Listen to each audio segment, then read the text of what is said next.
Le dispositif de sécurité qu'on a mis en place était destiné à sécuriser le match de football. Et les mesures qu'on a prises, en liaison avec le maire de Furiane et en liaison avec les responsables du club, ont permis de faire en sorte que le match passe dans de bonnes conditions et qu'il n'y ait pas d'incident dans l'enceinte du stade. Un petit groupe, il faut d'ailleurs le rappeler, c'est 40 à 50 personnes, pas davantage, s'est déporté, est allé sur la zone commerciale et a commis un certain nombre d'exactions, notamment en mettant un incendie à un établissement bancaire. Bon.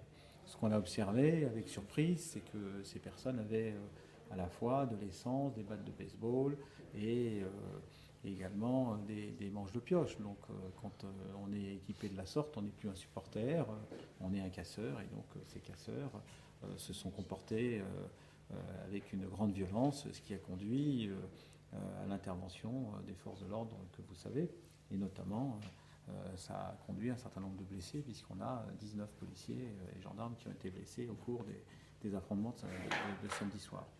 On n'a pas pu procéder à des interpellations parce que la zone commerciale est très vaste et les jeunes concernés étaient extrêmement mobiles.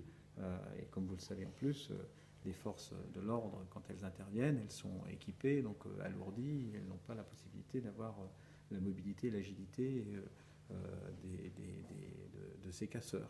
Donc ça n'a pas pu fonctionner dans ce cadre-là, mais les investigations sont en cours. Il y a un travail qui est en cours, qui est mené actuellement, et peut-être que ça donnera lieu à un certain nombre d'arrestations.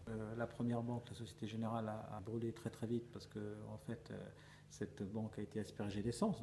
Les services de police et de gendarmerie sont intervenus, des jeunes se sont retirés, les services de police ensuite se sont retirés à leur tour, assez naturellement, et les différents casseurs sont revenus sur place, et c'est à ce moment-là qu'ils se sont attaqués au Crédit Mutuel. Il y a eu tout un mouvement. Les violences urbaines ont duré un peu après la fin du match jusqu'à presque minuit, donc ça a duré quand même pas mal de temps. Et pour la première fois, les pompiers ont été pris à partie, et je tiens d'ailleurs à rendre hommage, de manière générale, à l'ensemble des forces de l'ordre, mais aussi aux sapeurs-pompiers qui ont été pris à partie, qui n'ont pas pu intervenir pour éteindre l'incendie, et il a fallu faire intervenir à nouveau les forces de l'ordre pour leur permettre de pouvoir se rendre sur place et procéder à l'extinction de l'incendie. Je tiens à le dire parce que la question a été posée, il n'y a pas eu d'instruction donnée aux services de police et de gendarmerie pour les empêcher d'intervenir. À chaque fois, il leur a été demandé de faire leur travail, ce qui a été le cas.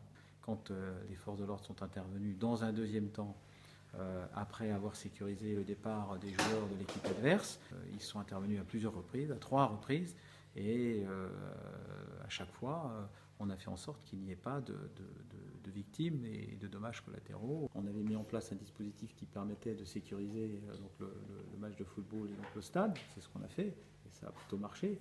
Malheureusement là, on a des violences urbaines qui sont périphériques à ces matchs de football, donc on va être obligé d'en tenir compte et de mettre en place des dispositifs de sécurisation appropriés, à la fois pendant la période du match et après, et ensuite sans doute par des dispositifs spécifiques d'identification. Sur l'organisation des matchs, je tiens à le dire, le Sporting a fait un travail tout à fait remarquable avec nous.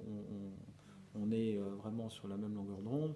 Ils ont multiplié les stadiers, on a un certain nombre de caméras. D'ailleurs, depuis le début de l'année, on n'a pratiquement pas d'incident à l'intérieur du stade. Donc non, il ne faut pas mettre en cause le Sporting dans ce domaine. Reste que les jeunes qui sont concernés sont des jeunes qui assistent au match, et donc on fera en sorte de pouvoir les identifier, et on fera en sorte, évidemment, par les mesures administratives ou par les poursuites judiciaires, de faire en sorte qu'ils arrêtent de commettre ces méfaits.